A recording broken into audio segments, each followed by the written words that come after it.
Can a healthy Texans defense stop the Lions?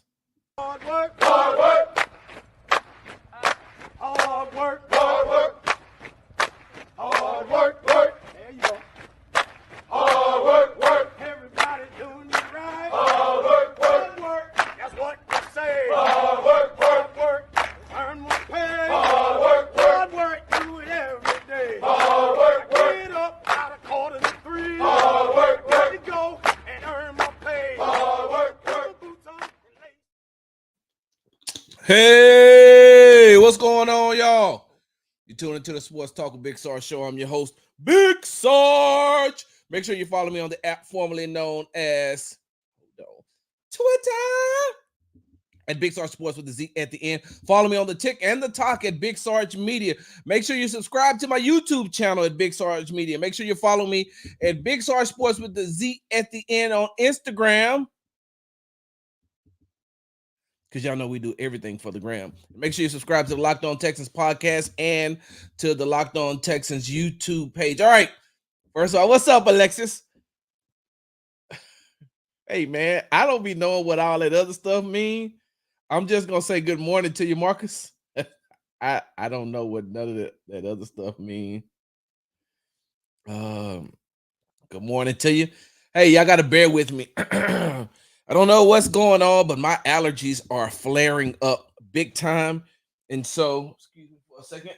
I'm not going to even lie. Y'all know I do this show live. It's not pre-recorded. It ain't edited. And we get this thing done together. I want to make sure, excuse me, that I try to make it through. And if not, if y'all see me go like this, I'm blowing my nose. I'm sorry. Like I said, this is a live show. We do this thing live, and I do it live for a reason. And maybe next month I'll tell you all why I do this for a reason, why I go live. So hey, look, you know how it is. It's straight. We doing this thing straight, no chaser. Before I even get started, let me say this. Tuesday, November the 5th. Please go vote. It doesn't matter who you vote for. Just please exercise your right to vote. And listen, don't just vote for the president, right? Don't just cast your vote. Don't just cast your ballot for the president. Please make sure you're voting for the people who is going to that affect your community. I got water. Please vote for the people that are going to affect your community. So your county commissioners, your judges, and then your congressmen, your senators. Like, vote for the people that are going to affect the things around you and not just the president. I think that a lot of times people get so caught up on just voting for the president that they forget about the other things that go on. And then when things start to affect their communities, when things start to affect the things around them, they want to blame the president. And I'm like, well, the president ain't got nothing to do with this. Like, you got to vote for these people who do things in your community or do things in your county. That's where the changes happen. Not who's ever in the White House, whoever is sitting behind the desk in the Oval Office. No, you got to vote for the people who will affect your community. And so y'all make sure that y'all do your research. If you early voted, I hope you did your research. And if you haven't, on Tuesday, make sure that you hold on, let me see if I can get this.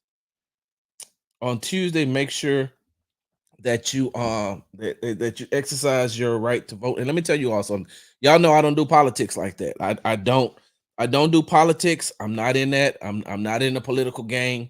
So I don't tell people who to vote for one way or the other. You vote for whoever you want to vote for and make it be your choice. Don't be influenced into voting one way or the other. So that's just on y'all. On another note, hey, guess what? So my wife and I, we my wife and I, we decided that we wanted to start doing 5Ks. So we're calling it 2025K. So 2025, put the K at the end. So we're going to do a lot of 5Ks in different states starting in January. But to get us warmed up, we're going to do the Austin Trail of Lights. Oh, I cannot wait. I cannot wait. I'm so excited behind this, and it gets us back into doing what we love to do as far as working out and training, and um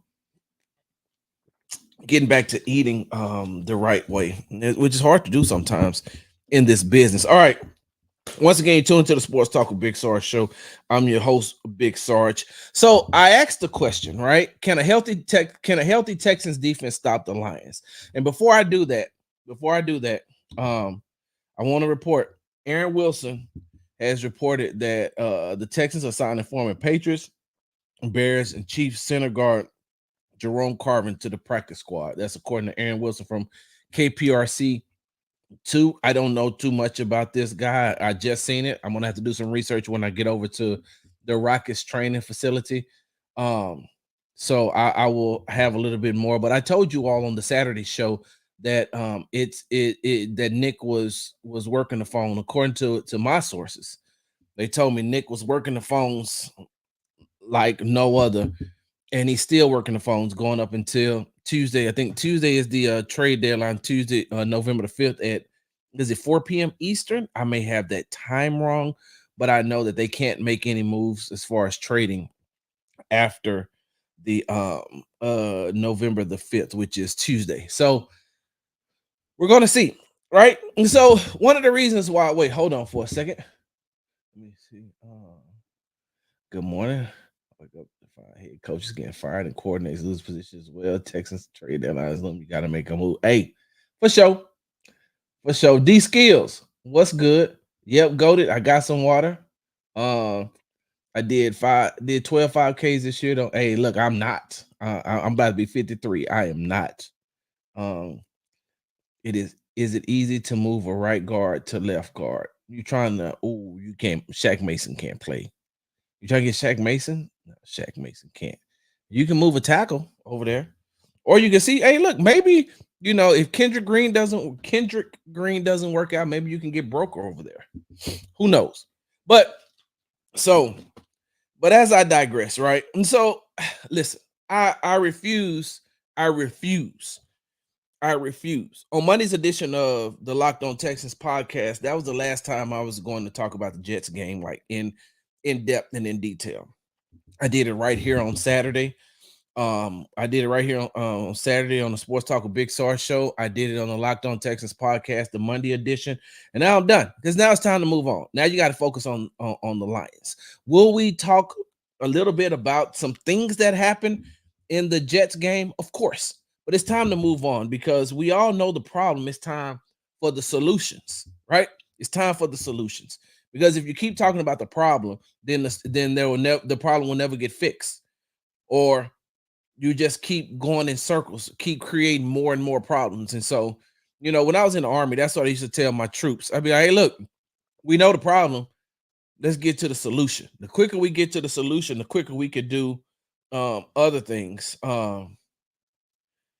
As soon as we find a solution to the problem, then we can go enjoy ourselves. So let's just go ahead and get to the solution. So it won't be a lot of rehashing of the Jets game this week, especially with the Detroit Lions coming into NRG Stadium, by far the best team in football. Like the Detroit Lions are the best team in the NFL. And I know that the Kansas City Chiefs are still 7-0, and I know that their record says that they are the best. But if you're watching those two teams play, you can tell that the Detroit Lions play way better football than the Kansas City Chiefs. And that's taking nothing away from the Kansas City Chiefs. And you can never count them out of anything. You can never count the Kansas City Chiefs out of anything. And yes, they are undefeated. But if you're doing the eye test, you can honestly say, well, some can honestly say that the Detroit Lions look way better than the Kansas City Chiefs do. So Houston Texans got a big task coming up. They have a big task coming up. Y'all give me 1 second, please. I told you my allergies are bothering me. All right, here we go. I'm here. Let's go. Let's get it. Hey, listen. The Texas defense will need all hands on deck to stop the Lions' offense, and I think they can do it. I think they can do it. Hold on, man. See, all the time. Look here. Hey, rest in peace, Pimp C. You the new Pimp C, Corey? You the new Pimp C talking about $40? Like the $40 in the what's going on? What's going on? So I think that a healthy Texans, I think that a healthy Texans defense could potentially stop the Detroit Lions offense. Because when I look at the Lions offense, I'm not blown away by anything that they do. I'm not blown away by anything that they do outside of the way. Let me take that back. The efficiency of Jared Goff, and we're going to talk about that in just a second. That surprises me because I did not think that Jared Goff could be that efficient. Now I see why he's efficient, and I see he's very accurate in a certain yardage. He's very accurate, so it's cool. You look up and you be like, "How's he 11 for 11 already?" But then you go back and you look at the amount of passes that he makes, and then you say to yourself, "Oh wow, give me a second. Let me pull this up." Oh, let me pull this up right quick. Here we go. Uh, uh, uh, uh, uh, uh, here we go. Nope. Is this it? Nope. Nope. Here we go. Let's look at the all splits. Let me see something. And just what I thought. Just what I thought. And just like I was telling you all. So when you look at Jared Goff, right? You look at Jared Goff and you look at what he did Sunday against the Packers. Um, and against zone coverage, he was very good, 15 for 17 for 135 yards. Given over 2.5 seconds, he was 13 to 16. Under 10 air yards, he was 16 for 17. Short passes in between 0 and 9 yards, he was 12 of 13. Intermediate 10 to 19, he was 2 of 3. Does it say deep 20 plus? He didn't even attempt to pass. And so let me go back and look at his. Let me see again. So he was 18 for 22. Let me write that down, y'all. I should have had this together, but I wasn't going to talk about Jared Goff this early. He was 18 for 22 for 145 yards, right? He only passed for 145 yards. And listen, I also understand that the weather played a factor. The weather played a huge factor in Sunday's game. But I'm looking at his splits as far as the short and intermediate passes, and that's where he gets a lot of his stuff in the short and intermediate. So 0 to 9 yards, anything over 10 yards, 20 plus yards. Nah. Like I said, on Sunday, I get it. The weather was terrible in Green Bay, but watching Jared Goff, that's what I've gotten from him as far as what he's been this year. And so I do think that if the Texans are fully healthy, that they can give this Lions team a run for their money. It's going to take the defense to be able to step up and to recover from what happened in the Jets game. In the Jets game, they gave up in the second half, they gave up 370 plus yard drives, all for touchdowns. And so if they can get themselves together on that, but the biggest thing for the Houston Texans is they have to get healthy on the defensive side of the ball. I do believe that if Will Anderson Jr. was healthy enough to play in that second half, that second half might have went a little bit different as far as pass rushing is concerned. He hurt his ankle in the first half and he was trying to get back, which is, and now that they have this 10 days before they have to play, 10 days in between their next game, it's good that he's getting that time to rest and letting that ankle heal up a little bit because they're definitely going to need him against this Detroit Lions team. But if they're healthy, right? Debatable who's MVP, Lamar or Goff. Lamar Jackson is the better question should be who's debatable, who's MVP, Lamar Jackson or Derrick Henry. That's another story for another time. But hey, Jared Goff is third. So the Texans have number 2 defense in the NFL in yards allowed, right? They only allow 281.7 yards per game. That's even after the debacle as far as the second half of the Jets game is concerned. They're number 3 in passing yards at 167.4, and they're number 12 in the NFL. They're 12th in the NFL when it comes to rushing yard at 114.2. So the Houston Texans still have the number 2 defense in the NFL in yards allowed at 281. And this is even with the amount of injuries that the injuries and suspensions that they have sustained. They only giving up 281.7 yards per game. They're only giving up 167 passing yards, and they're only giving up 114 rushing yards. And so that defense, although they didn't step up to the plate in the second half against the Jets, which a lot of that was coaching as well. That's something that we discussed on the Locked On Texans podcast. A lot of that had to do with coaching, because there's no possible way that Jalen Petrie should have been on Devontae Adams on that 3rd and 3. No possible way. But even after all that, they're still the number 2 defense in the league. So if you can get a healthy Will Anderson Jr. back, if you can get a healthy Jimmy Ward back, and here's the kicker, right? So if you can get middle linebacker Azeez Al-Shaair back, that's going to be perfect. And listen, in his absence, Devin White did an amazing job. Jake Hansen did an amazing job. Neville Hewitt did a hell of a job. And Henry To'oTo'o, when he was able to get back, the linebacker core didn't do a bad job. But what they were missing, right? What they were missing was this. I feel like if Azeez would have been in the game, if Azeez would have been in the game, he would have been able to quickly recognize that Jalen Petrie was the mismatch. And I feel like he would have been able to tell Kalen Bullock, scoot over, get over right here. But when you're playing when you're playing with players who don't have a lot of experience, think about it. Jake Hansen, this is his second year. Henry To'oTo'o, this is his second year. And then you have, Devin White, who has been in the league for a while, who's won Super Bowls, I think he was second team All-Pro, went to the Pro Bowl.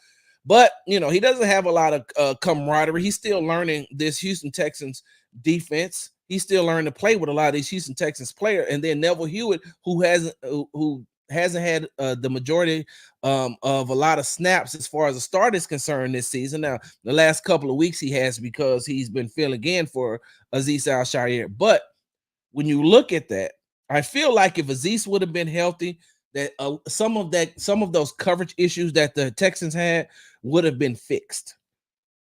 Because I honestly and truly believe that if they're in that 3rd and 3 and he knows that it's a cover 0, one of the things about Azeez Al-Shaair that I personally like is that he's the quarterback on that defense. And so he knows everything that the defense is supposed to be doing. And 9 times out of 10, he knows exactly what the offense that he's playing against is going to do. And so I feel like if he'd have been there, he'd have looked over and he'd have seen, hey, look, that's a mismatch. He could have been one of the ones. He could have been one of the ones that could call a timeout, and D'Amico don't get mad at him. Because if he calls a timeout and he comes to the side and D'Amico asks him, why you use a timeout? He's going to say, because we got a mismatch right here. And if we're about to blitz and we're running cover 0, if we're going to go man to man, this can't happen. So we got to figure out a way to do whatever we need to do. Or we're going to have to tell Kalen, the mismatch is Petrie on Adams. You play over the top. Don't let him get deep. Or, hey, let's drop somebody. If we're going to blitz, right? If we're going to blitz, and let's at least give the perception that we're going to drop somebody in the coverage and then blitz. And so that's where I feel like the Houston Texans missed Azeez Al-Shaair the most, is when you're looking at different types of things as far as just scheme-wise, and him playing the game and playing the way that he plays and the way that he studies and the way that he takes on everything. I think that in some of those situations, he would have known, hey, something is not right. Let me get everybody in place, because he can and he does put everybody in the place where they need to be. So I do feel that if Azeez is in this game, if Azeez is able to play on Sunday against the Detroit Lions, I think that that's going to help. Now, like I said, that's not saying that the linebacker unit as a whole did a bad job, because they did not. But sometimes you need that physicality and that mental in the game at the same time. And when you look at that linebacker core, it's like most they Jake and Henry don't have the experience yet to think like Aziz. Neville Hewitt does, but he hasn't played enough snaps in this defense in order to see what Aziz can see. Aziz been calling this defense basically since he was in San Francisco. He knew what to do in San Francisco. He knows where everybody's supposed to be. From training camp, OTAs, training camp, everybody knows he is going to be able to put everybody into place. And so that's where you miss him, right? Because yes, you can look at the job that the linebackers have done, but as a whole, you need Aziz back there. So I think that getting Aziz back along with Will Anderson Jr. and with Jimmy Ward. And look, I know a lot of people don't like the way that Jimmy Ward plays. They don't think that they think that, he's gotten a little bit long in the tooth and he can't do what he needs to do. But that don't take away from Jimmy's mind. And if you got Jimmy and you got Kalen on the field at the same time, you still get that physicality from the safety position, but you also have the athletic ability. Now, I felt like if Jimmy would have been in the game, if him and Kalen would have been in the game together, he also would have been able to see what they needed to do, because Eric Murray, he's been up and down for the Houston Texans this year. But he was never meant to be a starter. Jimmy Ward is the starter. Kalen Bullock is a starter. And so you got to be able to get, and Jimmy and Aziz, they think alike, and they both know this defense, and they both know what D'Amico wants. So with all that being said, if you can get those three players back and you can get them back healthy, I think that the Houston Texans defense could stop the Detroit Lions offense and give their own offense a chance. Now, on tomorrow's show, we'll talk about the offense. We'll talk about the offense going up against the Detroit Lions defense, because when you look at the Detroit Lions defense, and like I said, we'll go into depth on it on Tuesday. The Detroit Lions defense is a bend but don't break.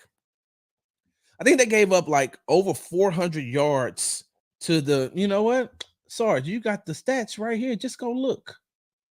Let me see. Home. Here we go.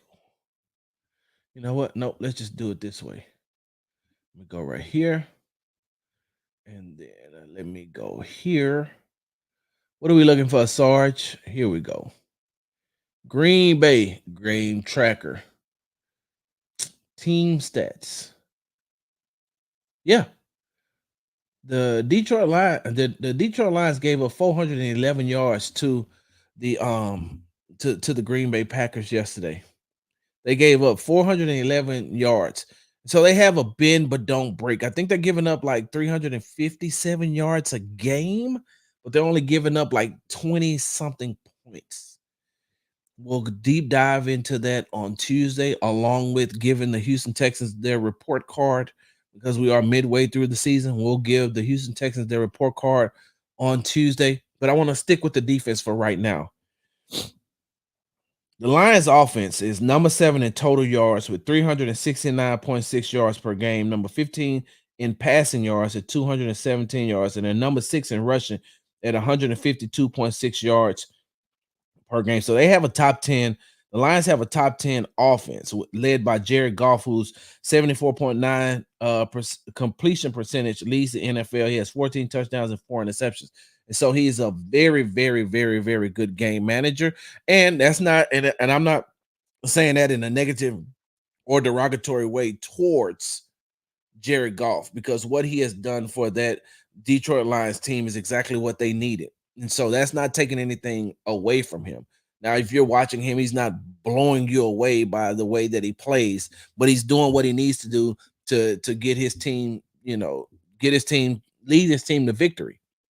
And so that's why you'll look up and he'll be like 11 or 11, or he like 15 or 15. You'll be like, what is going on? Jared Goff? Now, we talked about the debatable MVPs. We could talk about, I think that Lamar Jackson is number 1. Derrick Henry, who has 1,000 yards in 9 games already, is number 2. I think it's like 8 or 9 games they play. I don't know if Baltimore's had their bye week just yet. But when you look at it, Jared Goff is number 3. Jared Goff is number 3 as far as the MVP voting is going, as far as I'm concerned. And so you can't just come in the Houston Texans can't just come into that game thinking that they're going to get an easy win. And I know that they don't think that. We'll get a chance to speak with the players today. The locker room opens up, so I'll get a chance to speak with a couple of those defensive players about the Detroit Lions offense. But hey, look, if you're asking me, if I had to give you my honest opinion right now on Monday at 9:59 a.m. Central Standard Time. Hey, look, side note. Hey, y'all know that time went back an hour. Me and my wife been doing it all weekend long. I told y'all we was gonna do it. I'd be like, hey, it's 9:50, it's 10 o'clock. Yeah, but it's really 11 o'clock. I'm sorry, y'all. I'm just a big kid. I can't help it. I cannot help it. I have to be that way. I have to be that way. I'm sorry. I can't. So, with that being said, I do think that the Houston Texans defense, if healthy, will give the Detroit Lions offense a problem. They haven't played against a defense like this, like a top rated defense like this. I think since they played against the Minnesota Vikings. Hey, let me go and look at their schedule right quick. Let's look at the schedule. Here we go. Where are we at? Detroit Lions. Where are you? Okay, there you go. So looking at their schedule, the only defense that they've played that I feel like has been top ranked is probably the Vikings and the Titans. The Titans don't have a bad outfit. I mean, a bad defense. I think that they're top 5. I know that. The Titans may be top 3 as far as defense is concerned. When you look at their schedule, they played the Rams, the Bucks, the Cardinals, the Seahawks, the Cowboys, the Vikings, the Titans, and the Packers. And I feel like only the Vikings defense is the equivalent to the Texans defense. And like I said, the Titans don't have a bad defense. I don't want to take that away from them. I don't want, and I know that a lot of people don't like I know that a lot of people don't like that, but nah.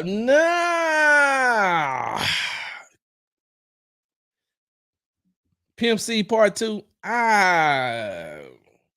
Elite. I don't think they're elite. I think they're good. I do think that they're good. I don't think that they're elite.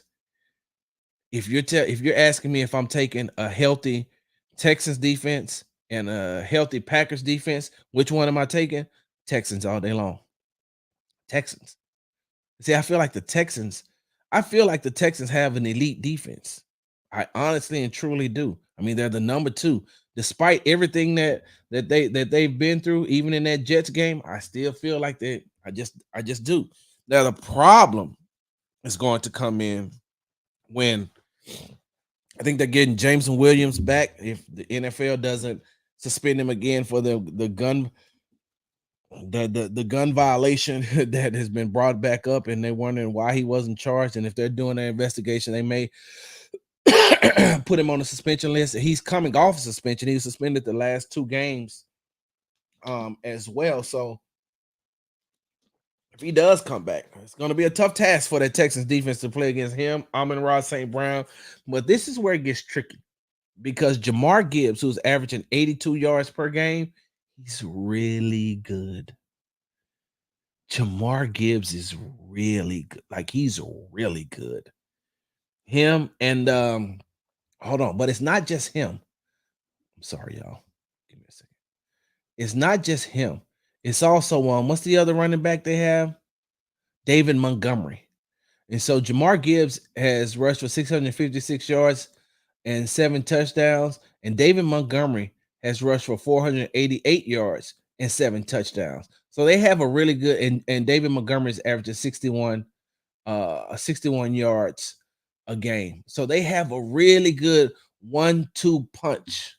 They got a really, really good 1-2 punch when it comes to that running back position.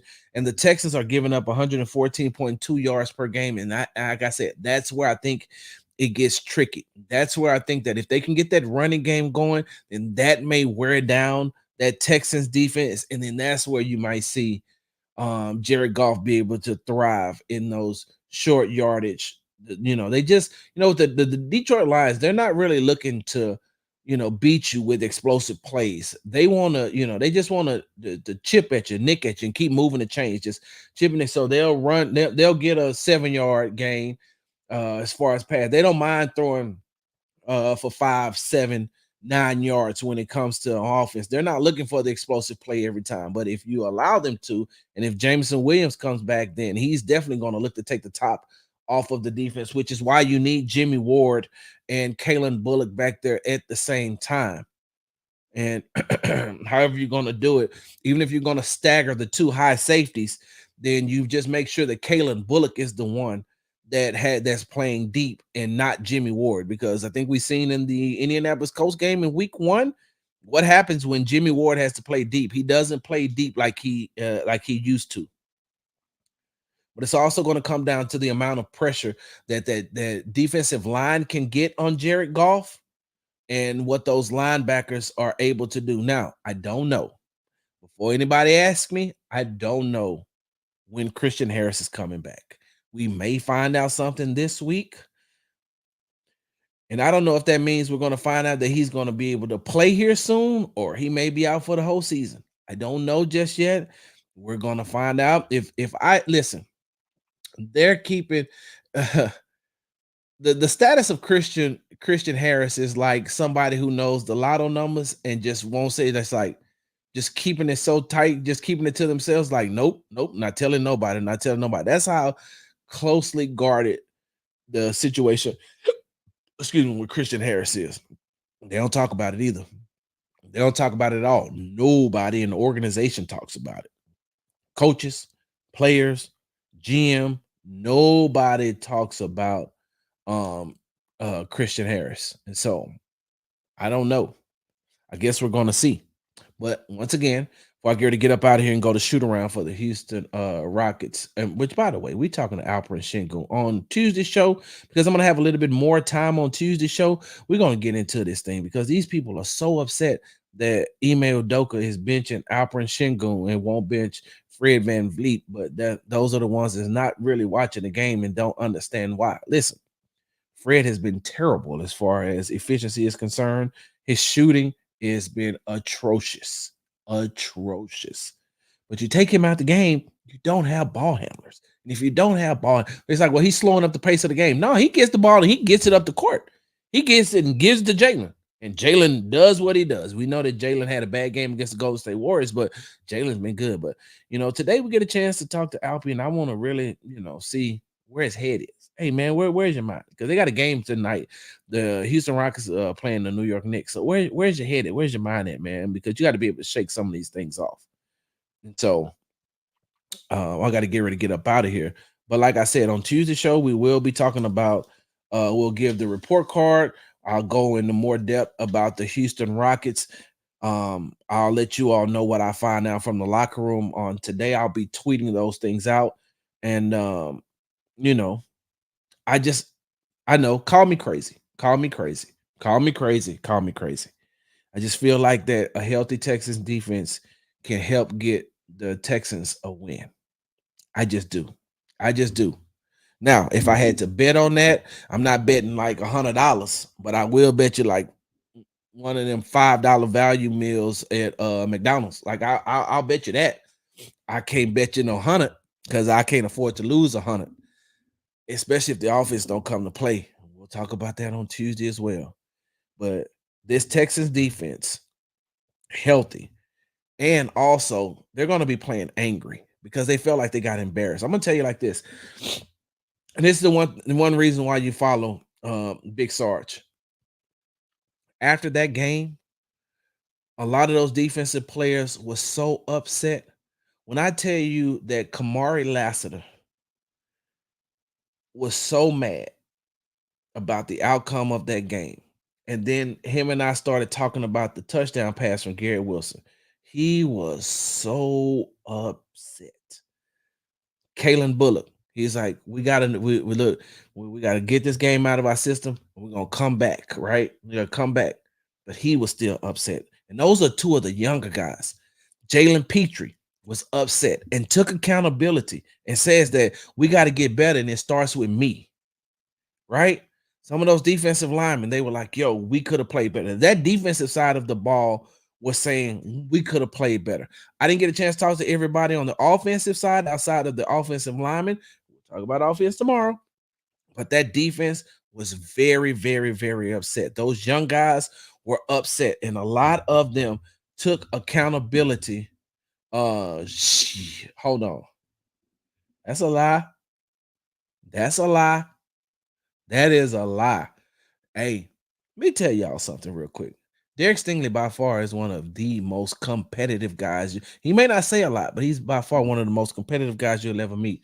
All right, y'all got to get ready to get up out of here, but y'all know how I do it. I am not finna get up out of here and not read some of these things. The Lions peaked early, in my opinion.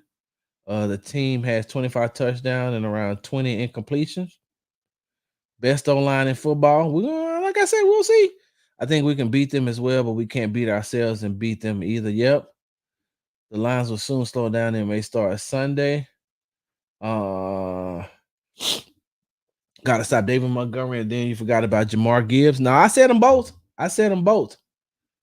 Nick needs to get 2 new offensive linemen to help out. CJ is more valuable than any of them. Exactly. Every common team that both teams have played, the Texans have lost to them, and Detroit has beat those same teams. That being said, I'll be at the game tailgate. Come holler at your boy. All right. Good morning, Reverend Sarge. You message today, time to preach against it. Preach. Hold on, John. After the Jets game, yeah. Cody is going to. Cody's going to have the biggest. He won't. He's still like the Texans, man. He's still like the Texans. He's the Miko's doppelganger. Yeah. Hey, we're talking about Aziz Al-Shaair. I hope believe that we can hold the Lions at 20. Yep. Watching the Jets game, Garrett Wilson was the best player on the field, period. Put on the tape. Wilson made Rodgers look 10 years older. Yep. Exactly. Random, but our assistant line coach Cole Harvey is out. Oh, wow. I did not know that. Guess I'll find out a little bit more. Yeah, say the offense for tomorrow to see what trades were made because that O-line ain't fixed. Maybe a bunch of the same thing, even with Nico returning. The Lions defense is opportunistic. Yep, our defense.